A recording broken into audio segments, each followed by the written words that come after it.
Hello, hello, hello. Welcome this afternoon. This is the BlackRock session on unconscious bias. So come into the virtual room, grab a virtual seat, and we will get ourselves started. Welcome. Come on in. And happy Friday, everyone. Hope everyone is having an awesome summit.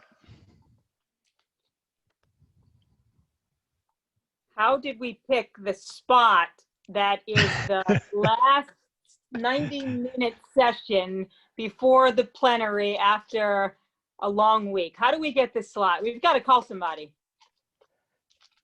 Well, it looks like Kathy's necklace is already getting a lot of props in our chat room, so I can't wait to watch all the other chats come in. But yes, I know we're like the last major session for the week. It's crazy standing between everyone's weekends. So right, exactly. I should have had that triple shot. I'll just let everybody know this is how I dress up. This is how I dress up when I work from home. So for 6 months, every time I have the necklace on, there's something important happening. So I love it. Hugely important, Kath. This is hugely important. Awesome. Good. All right. While folks are joining, indeed. Just continue to let everybody join, take virtual seats, do virtual handshakes, virtual elbow bumps. We know the world we live in these days. So want to get a little hashtag action going. It's been an awesome week. Thanks everyone for being so active and engaged during the week. We want to keep that engagement going during our session. So wanted to drop out a quick rapid fire. So drop in the chat. One word so far this week. What's your one word? How has this week been for you? Kathy, you go first. Inspired, I saw Amber. You first, Kathy. Glennon Doyle gives me life. That's what I'm gonna say. I almost wanted to stop working after that conversation with Aaron and Glennon because I was full. I could not do anything else on that day. Awesome. Hashtag full. Peter, what about yours? What's your word? Hashtag happy, Charmaine. I can't even believe the amount of people I've been able to engage with in this virtual environment. I got to be honest, I've been very hesitant going into some of these events that I normally attend in person. And I have to say, Summit this week has been extraordinary. And so for all of you that have joined today, we can't thank you enough for taking the end of your week and spending time with us. So I am a happy guy right now. Happy, awesome. And I'm going to steal the first letter of yours, and I will say humble. I am hashtag humbled to be in your presence. I just got a note that we have over 400 summiters on the phone. So thank you guys for joining, and thank you for spending the afternoon with us. We are humbled. We heard hopeful, inspired, amazing, happy. We heard full. So we are hoping that we will keep that energy up and definitely make this definitely informative and educational. But fun, because we want this to be a good experience as well. So I'll do one more rapid fire, then we'll get to our session. So one more rapid fire on the session. And obviously everyone was interested in the topic. So want to know what you want to get out of this session. How do you think we can mitigate unconscious bias? Let's hashtag it out. Tell me what you think. And Peter, I'll start with you since we went with Kathy's necklace first. Oh, I'm sorry. I meant Kathy. We went with Kathy first. So Peter, you go. Tell me what you got. Well, I'm just excited to talk to everyone today about hiring and how I am committed at BlackRock to eliminate unconscious bias from our hiring process. So excited to get into those details in just a little bit. Awesome. All right. Kathy's necklace. Kathy, go right ahead. Look, I'm gonna have to take it off if I'm gonna continue being upstaged by my accessories. I think for me, I'm looking forward to learning. We're hoping that those of you who've joined us this afternoon will share some of the practices that are working for you in your organizations through the chat so that we can learn as much as we share what we're doing. Totally. Awesome. We have a lot to learn, so I just have to reiterate, thanks, Kathy, for bringing that up. It's going to be an exciting session. Yeah, absolutely. And I'll say mine, definitely awareness. And I'll call out a few. I saw privileged for purpose. I saw do the work. I heard do it right. I heard education. I heard tools. So with that, I'll give a quick intro to our session. Obviously, we want to talk about unconscious bias. We want to first acknowledge it because we think knowledge is key. Let's acknowledge that it happens. Let's acknowledge that it is in some cases a natural thing that happens. And what we want to talk to you about and how we mitigate unconscious bias at BlackRock is how to interrupt that. How do you interrupt nature? How do you disrupt nature? And what are some of the tools and resources that you can use? Obviously, we're not going to say set up a training course and send 1,000 employees to it. That's one way, and I think that can be effective to some extent, but I'll be frank, that's not enough. And so we're going to talk about what we've done at BlackRock or some use cases and how we've done that. I want to just stop. 3 people have been talking to you. I mean, 4 if I count Kathy's necklace. We've been talking to you, and I just want to introduce ourselves. I'll start. I am Charmaine Hayes. I'm with BlackRock. I work in human resources. I lead an HR business partner team for the Aladdin product group. And Aladdin is a workflow tool for the investment lifecycle. And I support a group of engineers, product managers, designers, UI, UX, and a lot of technical platform leaders as well. And again, humbled to be here with you. Peter, over to you. Thanks, Charmaine. My name is Peter Williams. It's great to be with all of you. I'm currently relocated from New York to Atlanta just about 1.5 years ago to help build our new presence in the Southeast. So very excited to be coming to you all from Atlanta, building our new innovation hub and focused around community affairs and how we build those talent pipelines and we build our brand in the region. So very excited to be here. Awesome. Thanks, Peter. All right, Kathy, over to you. Hi, I'm Kathy Clemens, and I run leadership and manager development for BlackRock. So what that means is my team does everything from succession planning to our leadership development programs to training our people managers and thinking about how we help them bring the culture of BlackRock to life for our employees. I'm super excited to share some of what we're doing. Awesome. Awesome. Thank you. And with those intros, now you know who we are. We thought a lot about this and we wanted to just open up with a video. It's something that was powerful for each of us, and we wanted to share that with the 550 of you that are on the line. So Peter, I'll hand it over to you to cue the video, and we'll drop in the link in a moment in the chat. So Peter, I'll give you a few technical moments to bring it up. Awesome. Fingers crossed, everyone. Yeah. And if you have a tissue handy, you may want it.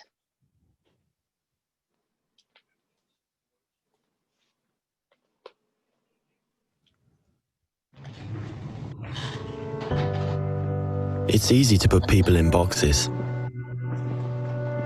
There's us, and there's them. The high earners, and those just getting by. Those we trust, and those we try to avoid. There's the new Danes, and those who've always been here. The people from the countryside, and those who've never seen a cow. The religious, and the self-confident. There are those we share something with, and those we don't share anything with. Velkommen. Jeg kommer til at stille jer nogle spørgsmål i dag. Nogle af dem kan godt være lidt personlige, men jeg håber, I vil svare ærligt på dem. Hvem herinde i rummet var klassens klovn?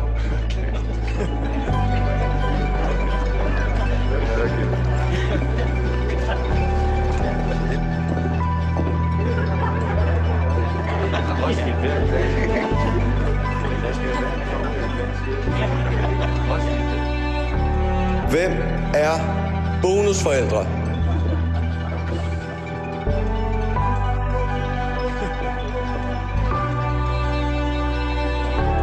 And then suddenly, there's us. We who believe in life after death. We who've seen UFOs. And all of us who love to dance. We who've been bullied.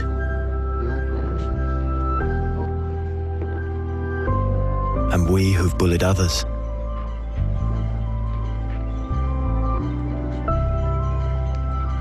And then there's us, the lucky ones who've had sex this past week. We who are broken-hearted.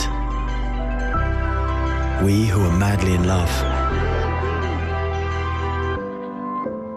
We who feel lonely.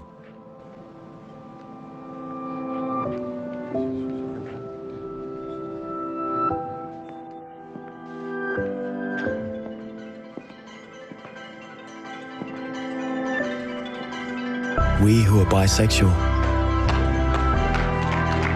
And we who acknowledge the courage of others.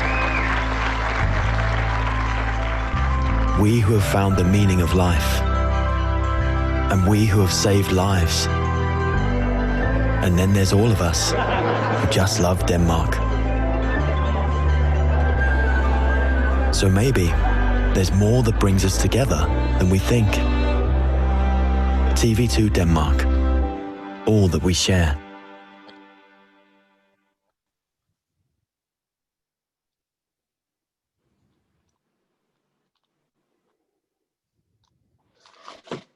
Thanks, Peter.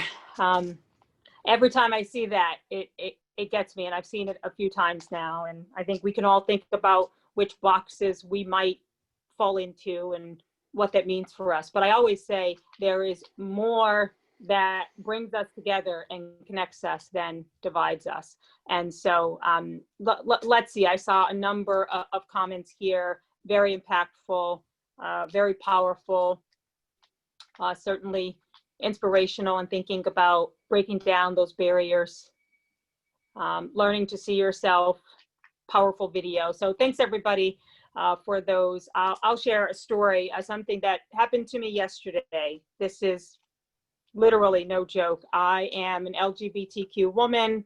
I have a wife who is white. I have 2 biracial children. And with all of us doing what we can in the midst of COVID to work remotely, we're doing things we don't normally do.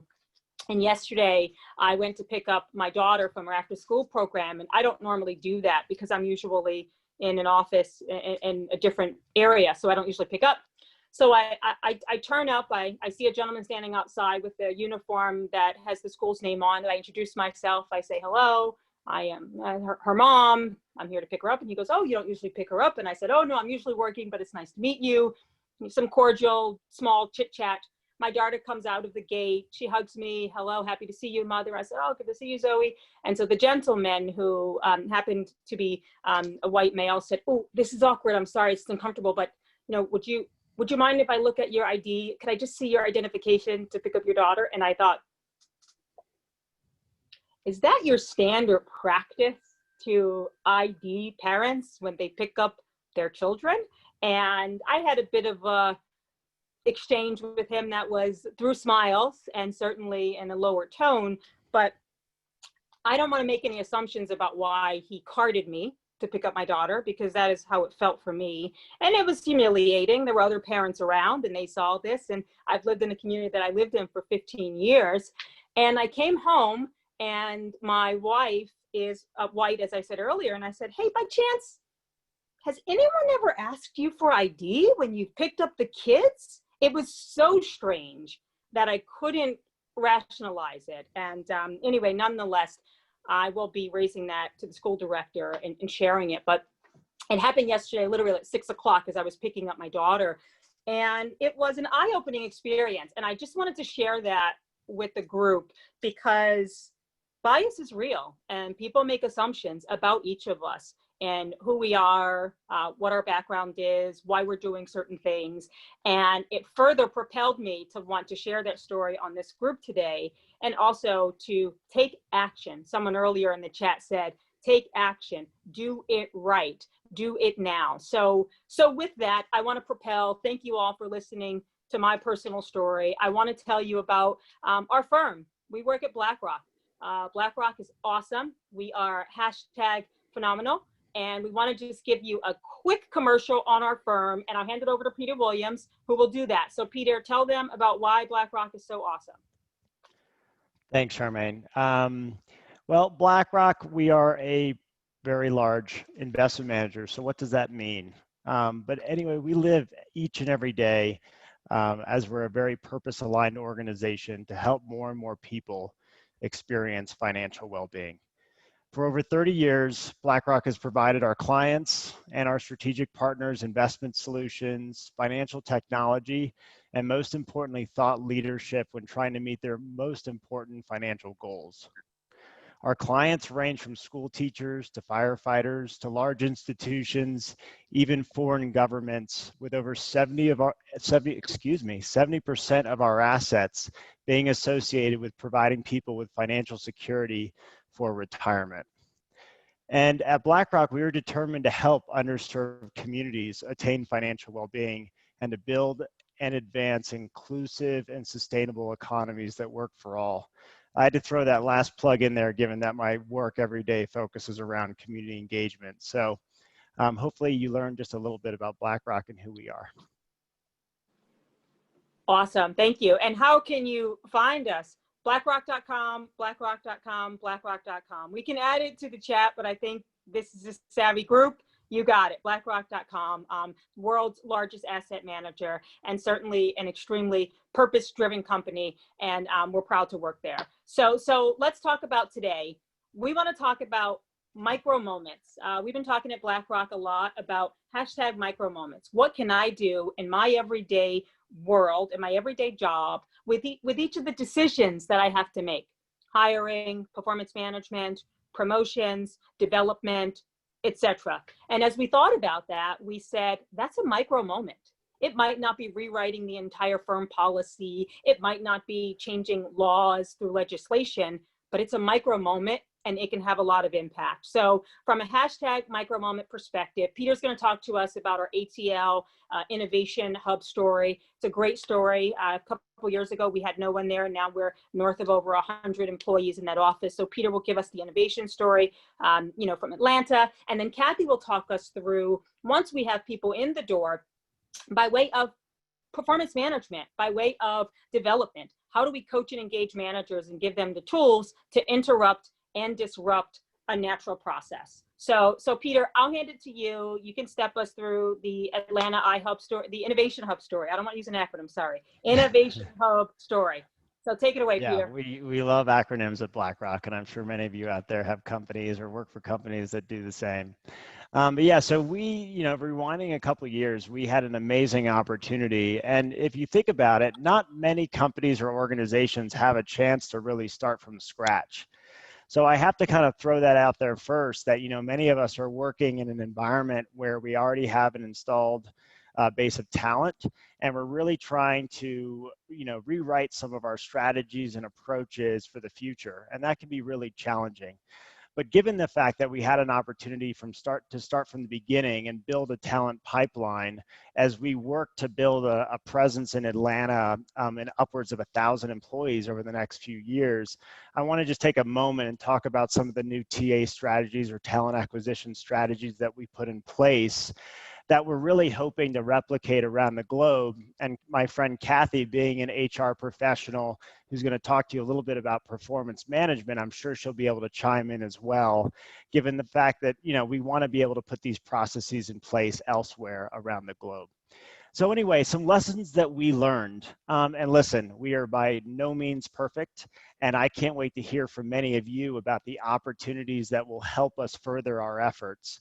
But I just want to talk about a few things that we put in place and that we're really excited about, and then want to get obviously your input and your feedback as well. So number one, define your hiring objective. Before you talk to anybody, make sure you know what you're looking for with this candidate or candidates. Number two, job descriptions. I don't know if you guys have used a platform called Textio, but there's many other software platforms out there, but you've got to remove the bias from the job descriptions. And, unconscious racism, ageism, sexism, the list goes on, plays a major role in hiring practices. And so I'm hoping that by talking about job descriptions and removing bias from job descriptions and just being very clear and upfront with your objectives, that can get you started in a better place. Also, resume reviews. Who's out there reading resumes now? If you're hiring, hopefully you are. is the top section removed yet? I will tell you at BlackRock, in many instances, I still get to see the name and address and contact information for those candidates. It sounds really simple, but we're still missing that step. So I definitely encourage you all to think about that. And there's many platforms. I know we have Workday at BlackRock. There's many platforms out there that can help you navigate with how that works and what's the most efficient way to distribute resumes. And then the last thing I'll leave you with, and then I don't want to hear myself talk anymore, is standardizing the interview process. I was actually talking to my husband about this talk this morning over breakfast, and we were talking about just how non-standard so many interview processes are, especially when you look at internal candidates and external candidates. We were just talking about all the jobs that I've gotten at BlackRock. It's because I knew someone. I was building a relationship with someone. So it's unbelievable to think, just because I had that coffee with that manager, think about the bias that we're creating against the external candidate. And if we don't try to create more equity and a fairer system across how we treat internal and external candidates, and then standardize the whole process, it's just unbelievable how, you know, we're not going to be able to create a more diverse culture and a more diverse environment if we can't look at internal and external candidates the same. But anyway, we could dive into all of these topics more, and I want to get all of you into the conversation because, you know, we used to have this mantra at BlackRock about internal first. So it's really important to think about how we need to bring in the external perspectives. But before I go down any more rabbit holes, I want to hand it off to my friend Kathy, who's going to talk a little bit more about, once we have those great candidates and diverse candidates in the door, how we think about performance.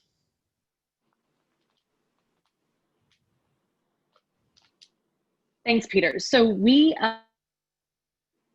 there are a lot of cultural reasons for this, but BlackRock's performance management is really built on open text boxes. And when you let people sort of capture information unstructured, it's rife. It's a really ripe environment for a lot of bias. And so we have been working to help our managers think about how they can interrupt that bias. So we use the SEEDS model. We can go through that a little later if folks aren't familiar with it. We use the SEEDS model to think about the different ways bias can creep into a process. And so what we did for mid-year review this year is we actually designed a process to try to interrupt that quick thinking, and asked managers to really think about each employee's objectives, think about what success looks like against those objectives, and then look for evidence of where that team member either met, exceeded, or didn't meet those expectations, and using that to draft their performance rating. So instead of me saying, oh my gosh, I love working with Charmaine, she's the best, let me write a performance review about all the ways Charmaine is excellent, I would sit and think, okay, Charmaine's objectives are this, here's what she did, here's how that, or here are her objectives, here's what I wanted to see, here's what she did or didn't do that met or exceeded those expectations. Obviously she exceeded them all. And now I'm going to give like really clear evidence for how and why and in what ways, so that the performance reviews are a little crisper and a little more precise. Great. And, you know, Kath, I want to ask you a question, right? When we think about change and how difficult change is, the change continuum, I'm thinking about rolling this out. And Peter, I want to go back to you also in terms of ATL, but tell us, how was it rolling it out? Did you get pushback? How was the change management process? Yeah, so our plan for it ended up changing significantly. We started thinking about this in Q4 of last year, and by the time we were doing it in Q2 to 3 this year, like the world had turned upside down, right? So our plan to have a super robust like experiment of doing like in-person training with one business and having like another business to compare them to, none of that happened. So we actually went really sneaky for our mid-year review. So in the Workday form, if you were a people manager, it said people managers, click here for guidance. And you clicked and you got the tool to tell you how to actually think about doing the performance reviews. So we actually went very low fanfare, very low touch on it, because we were concerned about just the overall pressure on the firm. But we are now kicking off the year-end review process, as you know, Charmaine, and our fine colleagues will be writing performance reviews for the year in December. And so we're figuring out the right strategy to sort of be a little bit more obvious about it going into the year end. Right, and I think there's some intentionality about it to make sure you're intentionally placing that barrier, that disruptor, before you cross that gate to get to the next step. So I think so far, certainly, I think it's having a significant impact to raise awareness with managers and give them some tools that they can use as they go through the performance management process. So Peter, back to you in terms of the Atlanta Innovation Hub, the growth, the hiring. Thinking about rollout and changing the way we recruited in the past, what were some of the biggest hurdles that you came across? And I just say that to say that as I think about the 700 plus folks on the line, and as they think about disrupting their recruitment processes around their firms, which is obviously critical as we think about commercial outcomes, the people that we hire, hiring the best talent, and we want to do that. And whether it's for, pharmaceutical industry, financial industry, clothing, media, etc., I think commercial outcomes are bottom line. So for you, Peter, how was that rollout in disrupting the standard process, and what kind of pushback, if you did you get as you went through that process? Well, and Charmaine, you probably actually remember this because you're our technology group's business partner. But I would say when you think about the sheer volume of we were trying to hire very, very quickly. And this was all pre-COVID, just to make that caveat. But, it's unbelievable when you're trying to hire technologists fast. Listen, everyone on the line is part of a technology company, right? We all have technologists that we work with now in today's world. And the issue is getting a diverse slate. It is very, very hard to do in the world of technology. And not only a diverse slate, but a company or a culture like ours that's moving 1,000,000 miles per hour, we also wanted a diverse interviewer slate as well. And that takes people's time internally. And without those two things, we did not want processes to continue on. And that obviously frustrated a lot of hiring managers when they had a lot of business objectives to try to achieve. And so I'm just very thankful that I work for a head of office and a leader in Claude Wade who said, if we can't check these boxes off, we have to slow down hiring. And that was very, very, very hard to hear. But those are the tough decisions that had to be made so that we could guarantee diverse slates and diverse interviewers as well.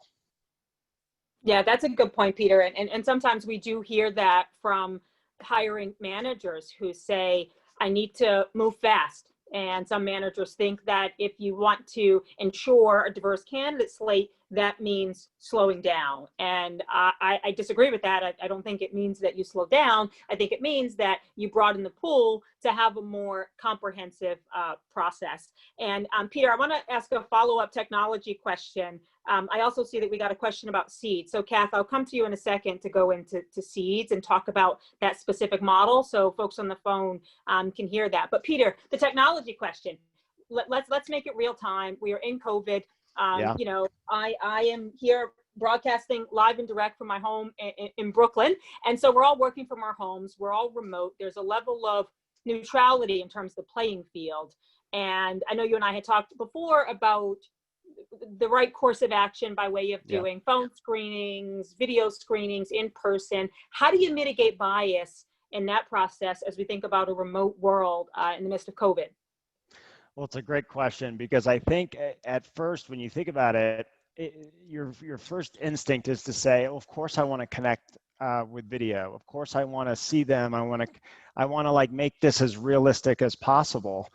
But in essence, Charmaine, I'm trying to understand what the green thing is behind you, and I am already passing some judgment on the broccoli that you have in the vase. So I guess what I'm just being funny, but like at the end of the day, it's like I don't think we realize the bias that we sort of can build very, very quickly and easily, especially with an introductory conversation like that. And so when our instinct is to use video, they actually say, that a phone screen, and we haven't gone this far yet because we've also kind of been on a hiring pause for a few months, but we have not gone this far as to say a telephone interview, an audio only interview, or sort of info chat is actually better than video. But you just got to think about that, because we all judge our coworkers about what's going on around them. Imagine what kind of bias you're building into the interview process. Right, right. And I agree with you. I think we want to mitigate that. Okay. And Peter, just one more question with you, then I want to go back to Kathy on seeds. The job descriptions and the descriptions themselves, there are things people, write because they know the job there. Somebody is getting a promotion. They did the job themselves. They write out a job description. They want to hire fast, so they want to move quick. They write out a job description. They give it to the recruiter. The recruiter posts it. It goes to market. How do you think we can work through, again, reducing the bias in the job description themselves by the words we use? Language. Yeah. So language is a big part, and that's what these platforms are really helpful, because what you won't realize is that there are certain words and these technologies, and there's been a lot of research that says certain words will get more male candidates or will get more female candidates. And the list goes on. I mean, it's unbelievable how much research, and thanks to machine learning and other technologies that can start to take apart and dissect the way that job descriptions are written, there's a ton of bias built in. And so it's very, very important that you leverage one of these platforms. And to be honest, it's a great external perspective. People can get very bogged down internally with the politics of what words are being used and what responsibilities, or, we used to say that MBA is preferred for every role at BlackRock. Well, I don't have my MBA. At the end of the day, there's a lot that could be done with job descriptions. And Charmaine, the issue is that a lot of times it's the first person, or the candidate's first exposure to a company is reading a job description. So it's really important, even though we think it's overly simplistic and it's rudimentary, it's actually critical. Right, and it's essential, and I think that's the first step towards mitigating the bias, is leveling the playing field so that you have people of all walks of life who feel they want to apply for that job and have the skills to meet the qualifications for that role. There's some research that talks about different segments of people who won't apply for a job unless they feel they meet 100% of the competencies listed and they have done it before they apply. And other groups, typically non-minority groups, will see 60% of that and say, I can definitely do that job. And so I think to the extent we can mitigate the bias and, again, make those job descriptions as appealing to a broader audience, definitely the better outcome in the process. Okay, so going back to Kathy's necklace. Kathy, back to you. I'm gonna leave you and your necklace alone, I promise, but I can't help myself. Now they're talking about my broccoli. I put in a nice picture here so everybody can see, now I got broccoli, you got a necklace, but I know. Now, seriously. So, but about it. We've invited 600 of our closest friends into our homes. We have 600 of our closest out and equal friends in our homes. This is what's happening. Exactly. And the picture behind you, by the way, is beautiful. That's a beautiful texture picture there. Yeah, I have the ugliest background out of everyone here, so I shouldn't be passing any judgment. Yeah, and you can call my beautiful flowers broccoli, Peter. So thanks for that.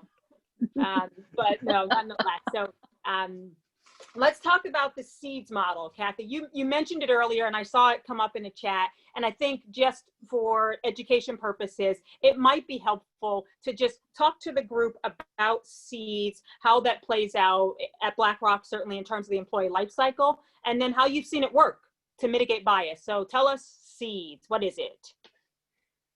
Yep. So seeds is a model we use to think about ways that we can interrupt bias. And, the thing is, unconscious bias is actually a feature of our brains in most cases. It's not the bug, right? So you guys being tech friends understand the feature versus bug comparison.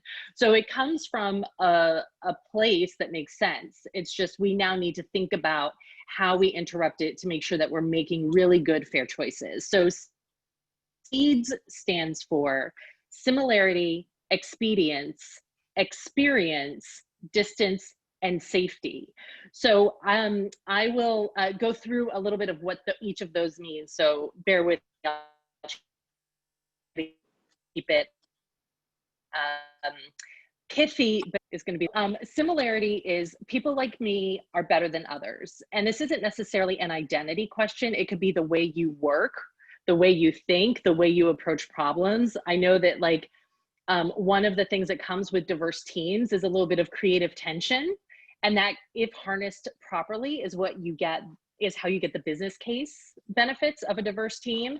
And if you don't harness it properly, it just feels like tension, right? So similarity is the first one. And there are ways that you can mitigate it, which is around focusing on global criteria, removing distinguishing features. So like Peter mentioned, the bio info at the top of that resume, and focusing on similarities across all candidates, right? The first E, so the second piece is expedience, which means if it feels right, it's gotta be true. Going with your gut, right? Going with your gut has really important role to play in like fight or flight, but most of the things we're talking about are not that urgent, and we need to like interrupt the impulse to go with our guts. And we have to think about taking time to consider all the information, look for information that counteracts what we think is right to make sure that we're really like seeing the full landscape. Which leads us to the third piece, which is experience, which means my perceptions are accurate. Like I know what's going on. I don't need to ask anybody else. A place where you really want to ask other people perspectives to make sure that you've got a full picture and not just what you're seeing from your lens. Two more pieces. Distance. Closer is better than distant. I actually did a session with some people managers I was testing a tool to see like how well they knew different teams, huge teams, geographically dispersed. And I had them answer 3 questions about each of their team members and then give themselves a score based on how well they could answer each of those 3 questions. And it was things like, can you name someone in their non-work life that's important to them? Do you know why they joined BlackRock? Do you know what motivates them at work? And one of the guys in the session said, I literally can see the difference between the people who sit in the same row, right? So thinking about, especially as we're all dispersed, how do you actually narrow the distance and not use distance and ease of access as a proxy for knowledge and comfort? And then the last one is safety, which is an overemphasis of the negative. So this comes down to really thinking about risk mitigation and like over rotating, like if you're in an interview process, over rotating on a candidate's weakness instead of thinking about the strengths and all of what they bring to a team. And the way you can mitigate that is by getting an outside perspective, get someone who's not quite as close to it to think about the relative strengths and benefits and weigh that out. So SEEDS, again, similarity, expedience, experience, distance, and safety. Awesome. Thanks for that, Kath. And thanks for being so thorough because, you know, we obviously want this to be educational and informative. And I saw someone else post it in the chat. It's important that we have the academic experience too. So thank you for talking about that. I just want to comment on the distance piece. And I would love to hear from our participants about distance in the midst of COVID. Some of what we have seen, certainly at BlackRock, and we certainly have a thriving technology business where we sell our technology to other financial services firms, and we are fintech. We've seen that the distance has been dissipated in a way because we are all working at our firm. We have 16,000 employees. So we're all working from 16,000 home offices. And so some of the meeting after the meeting dynamics, some of the walking over to your colleague's desk, some of that row uniformity, Kathy, that you were just talking about, it really is not happening at BlackRock. So we have seen certainly, and when you think about time zone convenience, some of that as well has been mitigated in a way because many of us we know are working longer hours and stretching either earlier or later to connect with colleagues around the world. So thanks for that thorough definition. I want to open it up to the chat. I see some chats coming in. What questions do you have on SEEDS or any other components Kathy covered? Anything else coming out of the chat?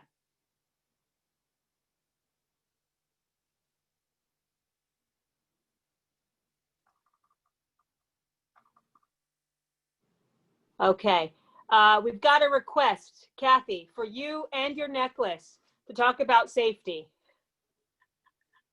Go deep on safety. Okay, great. Yeah, so safety is really about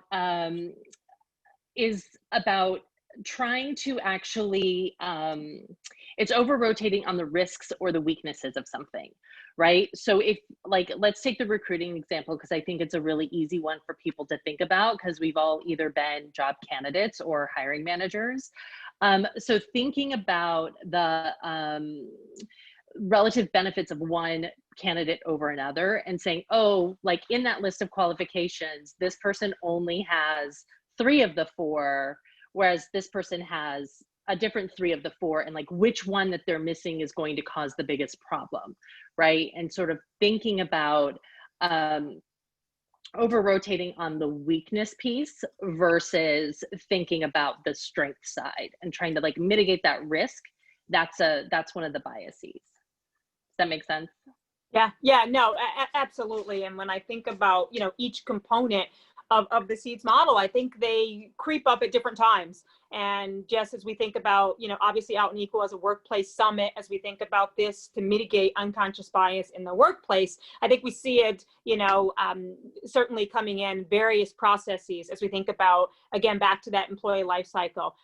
So Peter, we're getting some questions in the chat around hiring. So I want to flip back over to you in terms of Atlanta and thinking about, you know, sharing some other best practices that happened with the, you know, I keep calling it ATL because it just feels so natural. And I say Atlanta, it's almost like harder to say. ATL just feels right. So tell us about ATL, some best practices that you saw, specifically as it may relate to a more diverse candidate pool, and some of those commercial outcomes I talked about earlier, and how, you know, BlackRock being a client-driven business, how our clients experience that value. So Peter, I'll toss it back to you.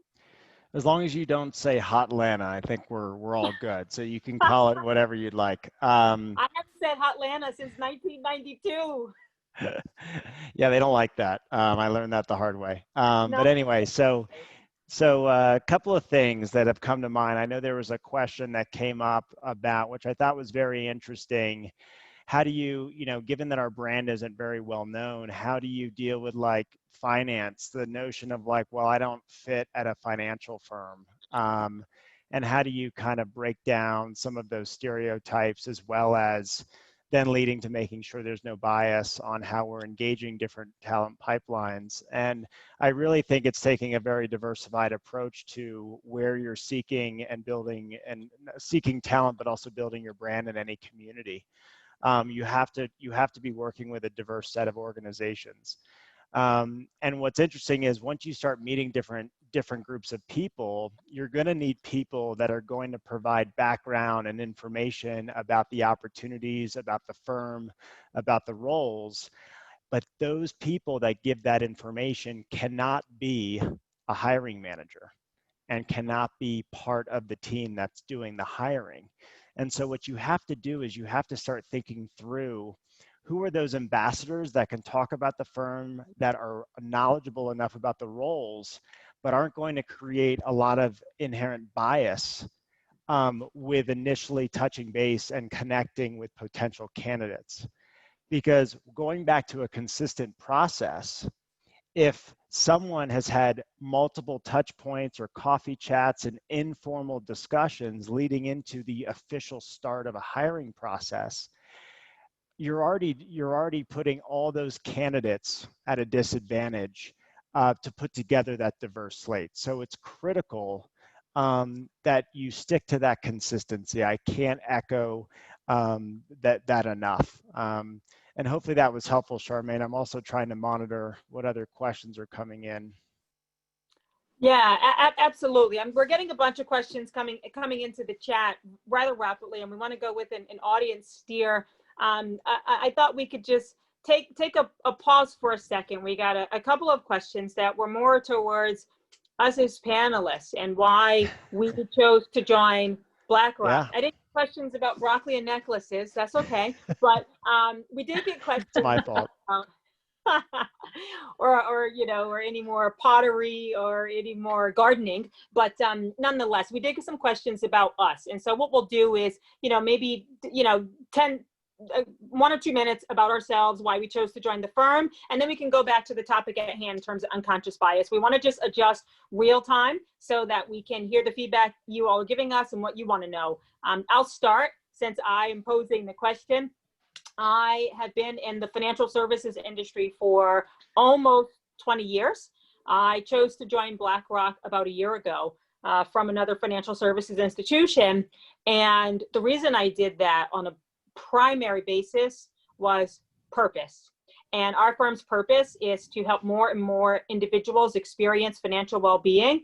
And that resonates with me from a universal perspective, and that all individuals and all people deserve that well-being, as well as financial. Obviously, health and wellness is key as well. And so that was a big piece of it around certainly financial well-being, and then certainly inclusion, and thinking about firms that had a brand that I knew of in the marketplace where I could be my whole self and bring my entire identity to a firm. And so I would say purpose and inclusion are the two reasons that I personally chose to join BlackRock. So Kathy, I'll go over to you. Why don't you tackle the same question? Sure, Charmaine. So I have been a BlackRock fangirl for a very long time. I spent most of my career as a consultant, and BlackRock was actually my main client for 6 years. And they are the only client I would ever have considered working for, because I've been in closed door rooms with senior leaders, and they say the exact same thing there that they say in the press. I feel like the integrity of our leadership is really strong, and the people I worked with at BlackRock cared more about doing good work than their own, everybody's focused on doing good work, not being the star of the work. So I like the focus on doing what matters, doing what makes sense, not chasing headlines, being authentic and having integrity. Awesome, thank you. Integrity is key. Peter, why don't you tackle the same one? I love your all's responses. So I think I've been with the firm the longest out of the three of us. But it's been 14 years, which is really hard to believe. I joined as an intern, and actually out of all of my friends and my husband's friends and our entire network, I'm the only person that's been with the same company since college. So it's been an amazing experience. But I have to say, number one is the people. I work with the best group of diverse minds that come from every type of background and skill set and university program and non-university program.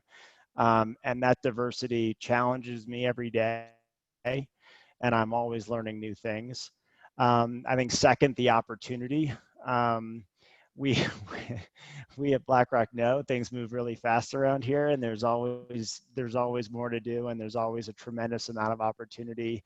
And I still don't know what I I still don't know what I want to do when I grow up. I've been in 5 very, very different jobs over 14 years. So incredible learning experience. So whenever I get bored, I'm not bored for very long, which is tremendous. And then the third thing I think all of you sort of mentioned is our purpose. We're very purpose driven, and the fact that we truly care about making a positive impact in all the communities in which we operate, whether it's our sustainability objectives, our human capital objectives, our fight for equity, and how we're addressing racial justice and social justice as we speak in all our communities. It makes me very proud to be part of BlackRock. Awesome. I just got the chills. I just got the chills, Peter, hearing about your pride, and certainly my own, and I know Kathy's as well. So, what a privilege. And I know for many of us that have been in the workforce for some time, we've seen the evolution around openness and inclusion of all individuals, certainly of the LGBTQ plus community. So I definitely feel that pride. Want to stick with you, Peter. I see in the chat where we're doing a little catch up. We may have missed a couple of questions, but we did get some questions about the Innovation Hub.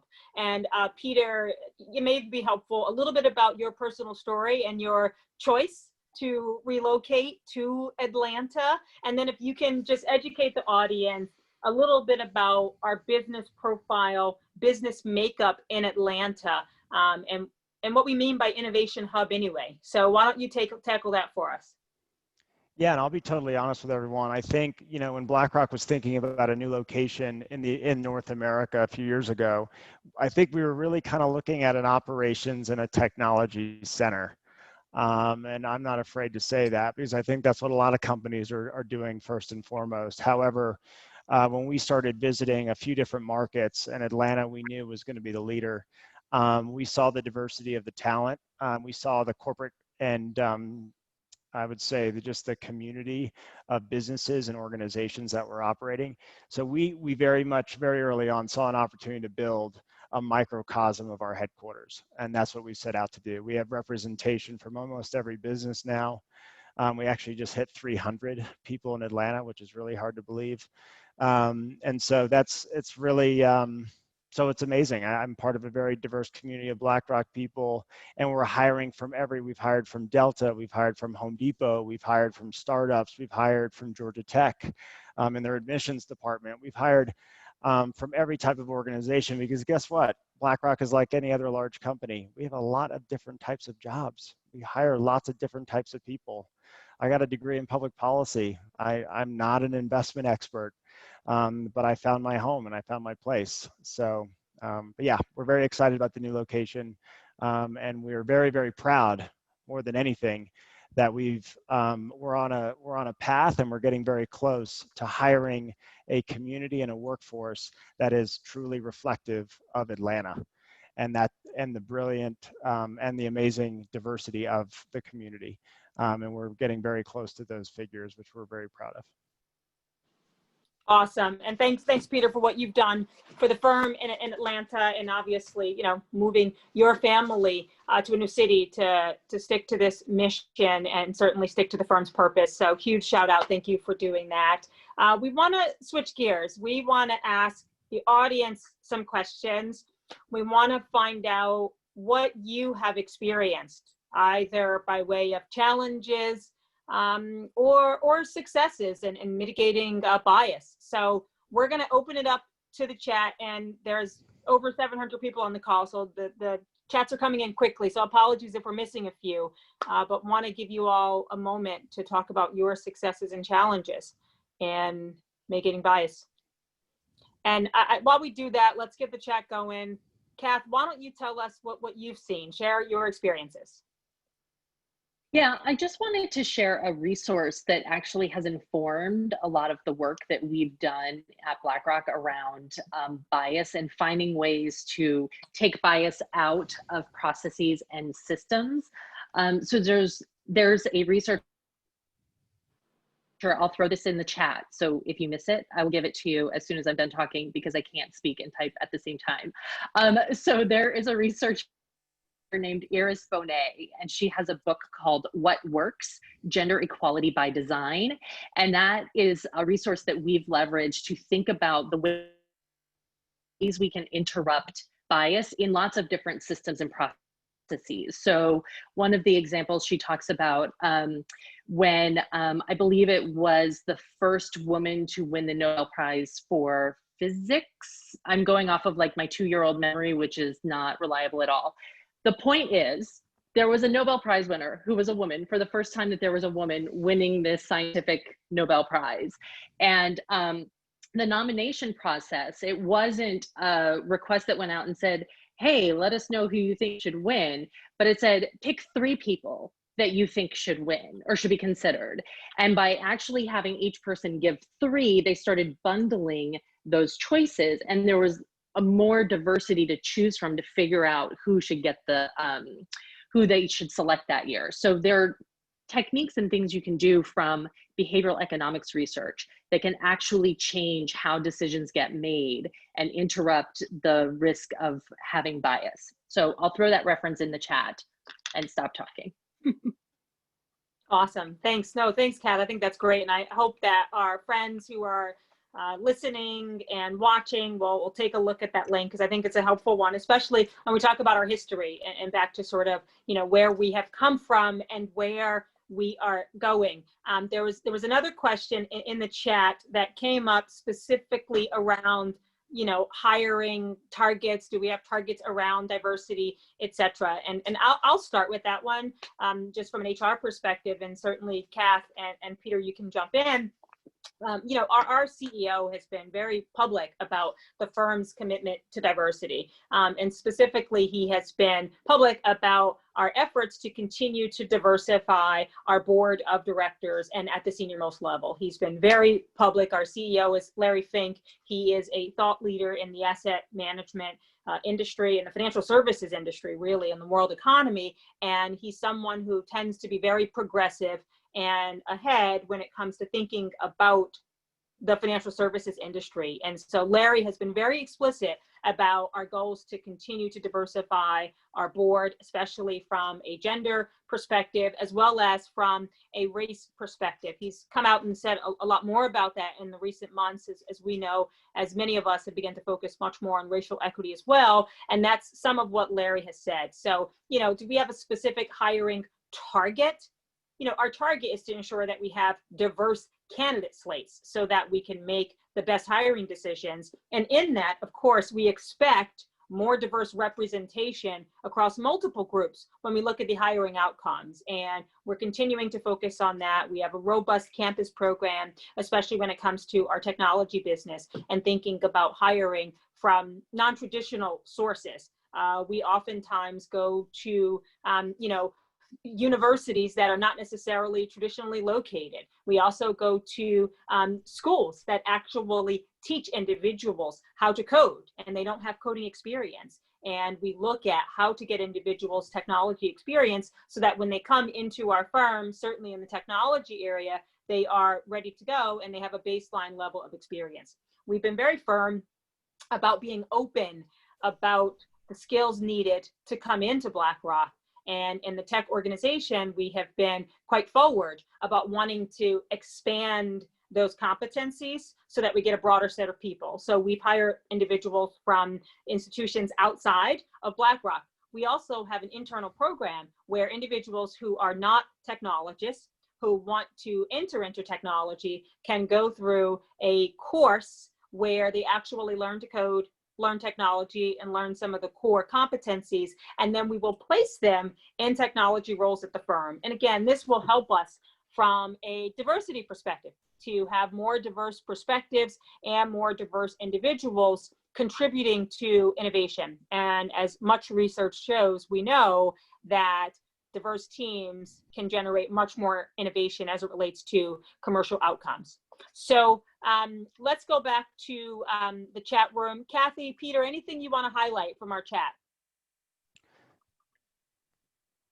Yeah, I can take, there was a question about succession planning and how we work to reduce bias there. I think that it's one of those places where when you think about the roles that get succession plans, at least at BlackRock, they're the very large strategic key roles in the firm.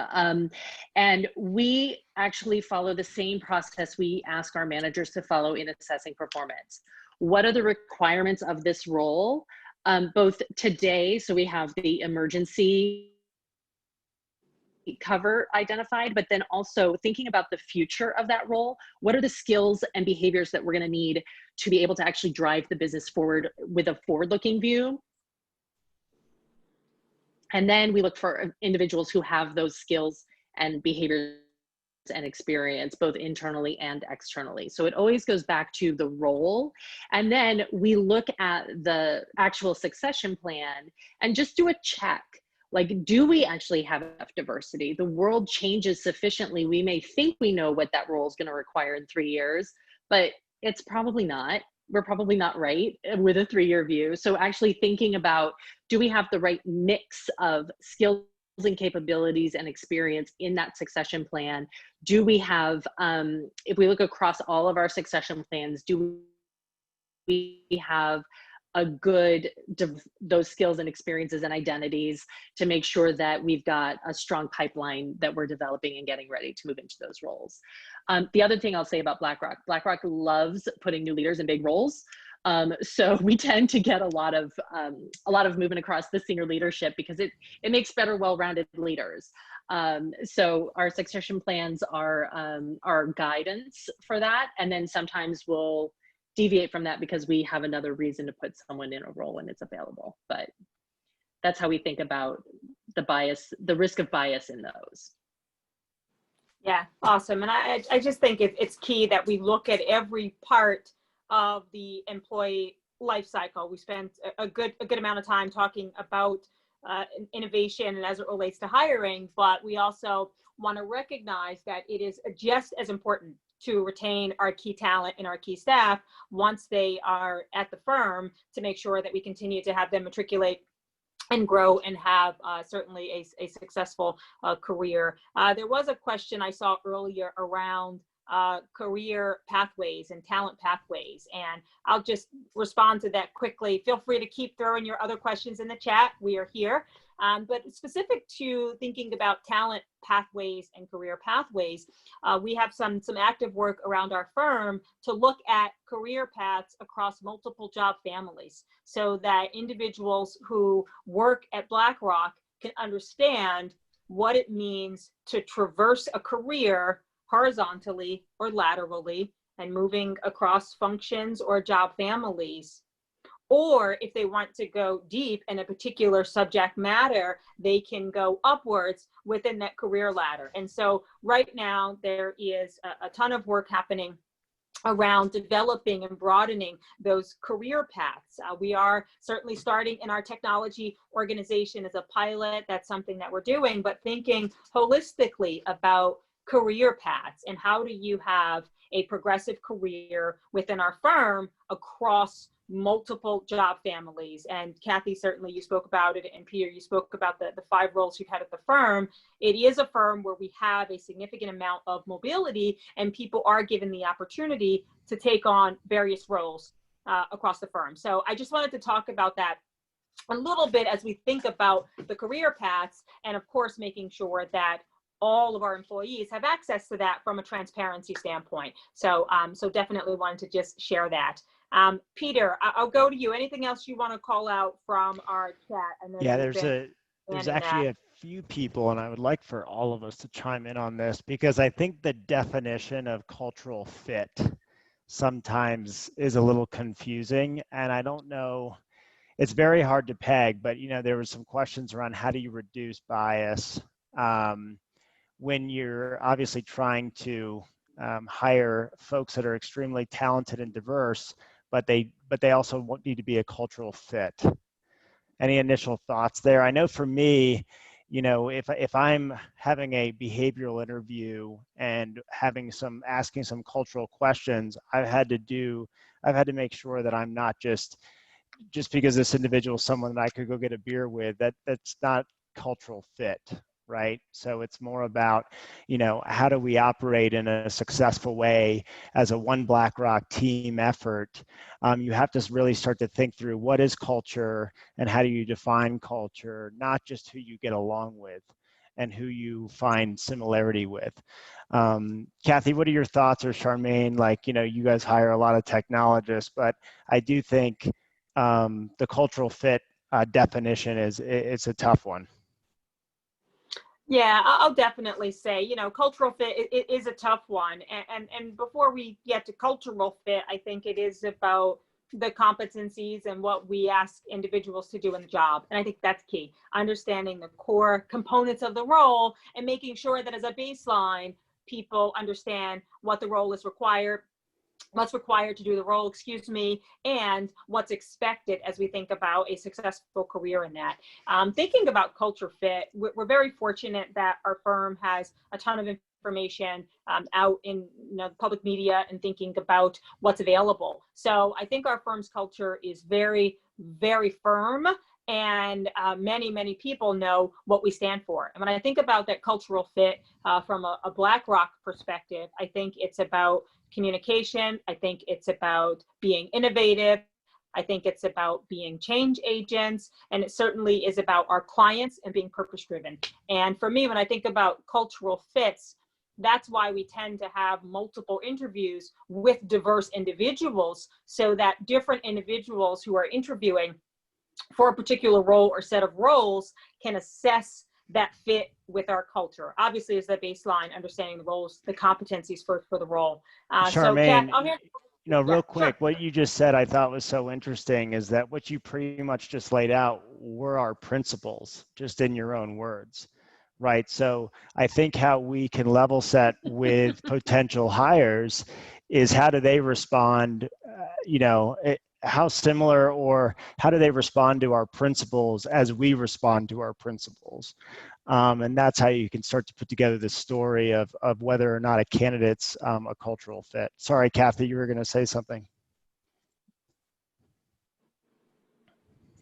Yeah, that was a really great observation. Once you said it, I was like, oh my gosh, he's completely right. I think one of the other things that we coach our hiring managers to think about is you're hiring to build the team. You're not hiring a person, right? So you're actually thinking about your team, the composition, what you need to deliver, and then how someone fits into that, more than like, do I want to hire Peter or Charmaine? It's, as I'm building my team, what's the additive influx I need to make that team be able to operate the right way? I think that that's important too, because that takes away the need for me to feel like I really like Peter and I can work with him. I can see myself working with him, which I know is a tendency, right? I know when I was interviewing for jobs, I was thinking, like, what's it going to be like to work here every day? How is it going to feel to be there? Like, and thinking that way. And then I think the other thing I just want to mention is, once you have hired someone and brought them team, we talk to our managers about being students of your people and thinking about how do you get to know each of the people on your team as an individual. Making sure you've got frequent and consistent one-on-ones. You have conversations about who they are, what matters to them, and the work they're doing. Not just like, let's go through your to-do list, but like, help me understand what you need. So if you've got a team of 5 people, you may have to have 5 different managerial strategies to actually be the manager each of them needs to be successful.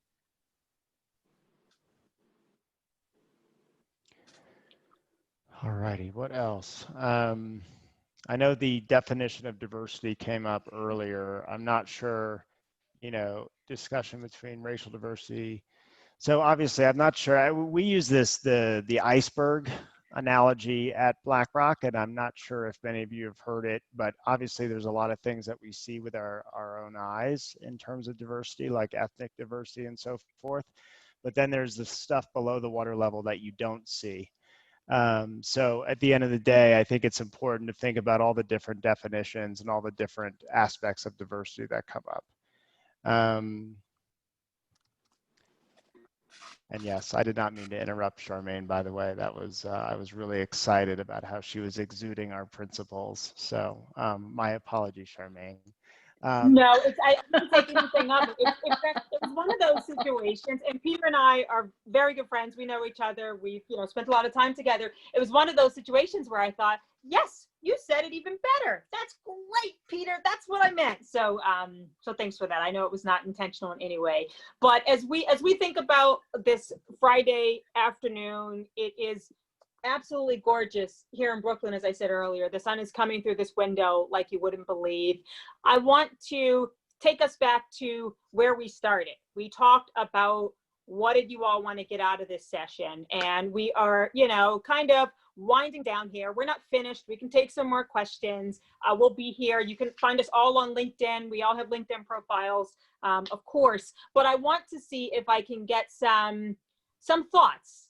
What are your takeaways from this session? If you can hashtag it out, just sort of one word, one statement, one phrase, if we have at all been helpful. Can you just tell us a little bit about where we've been helpful? What did you get out of this session?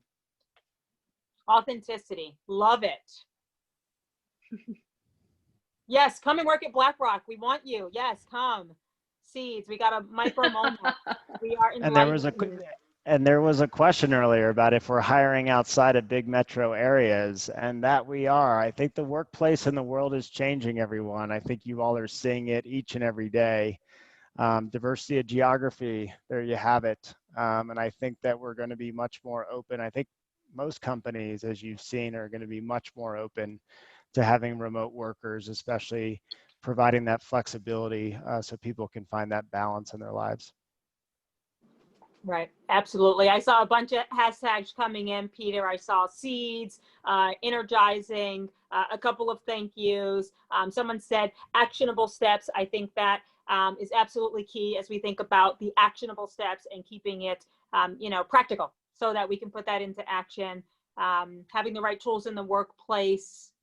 Awesome. Okay. Well, if there's anything we missed, let us know that too. We would definitely like to hear from you. And then what I want to do is take a 1 minute each. Let's wrap up. Let's kind of close it out. And so, Peter, you're on my screen. I'll ask you to just give the audience a few more closing comments as we think about how to mitigate, reduce, and address unconscious bias. So, Peter, I will give it to you, and I will not interrupt you. I will give it to you, but I won't interrupt. So go.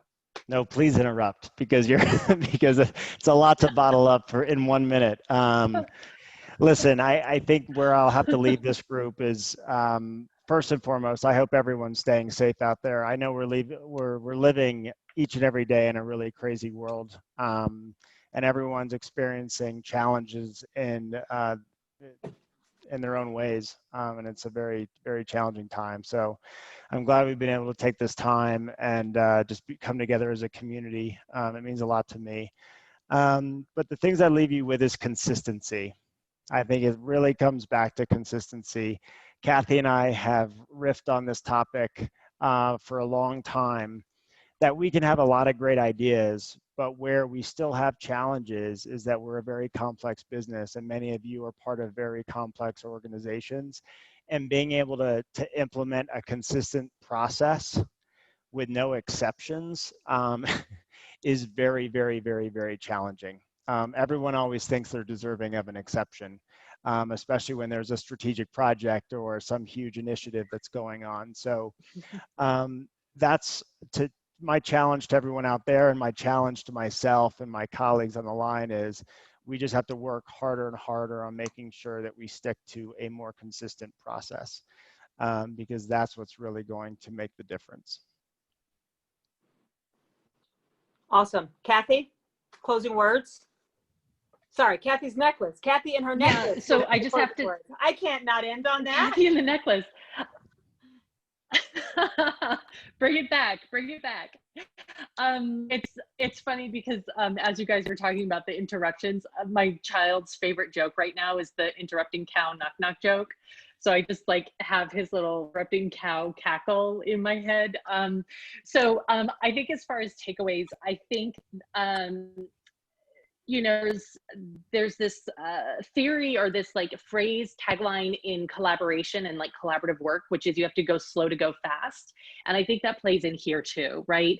We have to actually go slow and be deliberate in order to be able to move quickly with the right decisions. So that's what I'd leave folks with. Go slow to go fast. And the interrupting cow knock knock joke. Moo! I do love that joke. I have a 6-year-old and a 9-year-old, and they say it all the time. And I just, like you, Kathy, I just can't help but laugh. So funny. It really is funny. And I saw somebody put it in the chat. So shout out on the Moo. And in closing, I will say this has been a phenomenal 90 minutes to spend it with each of you in this virtual room. So thank you very much for joining BlackRock for this session. Again, you know where to find each of us on the panel, and certainly find our firm. We hope we have added something to your life as you walk through your journey. And I will say, from an unconscious bias perspective, let's acknowledge it. Let's not pretend it's not there. Let's acknowledge it. Let's engage. Let's talk about it. And let's insert interrupting behaviors that change it, so that we can change the outcome and certainly change the future. And I will just say, as Peter said, everyone stay happy, stay healthy, keep safe, And I'm going to the plenary, actually. So I hope everybody else is going to the plenary session, and I hope I'll see you all there. Thanks for joining us. It's been a great pleasure. Have a wonderful, wonderful weekend. And thanks for joining us for the last session. Okay. Thanks, everybody. Thank you all. Have a great rest of the year. Thanks.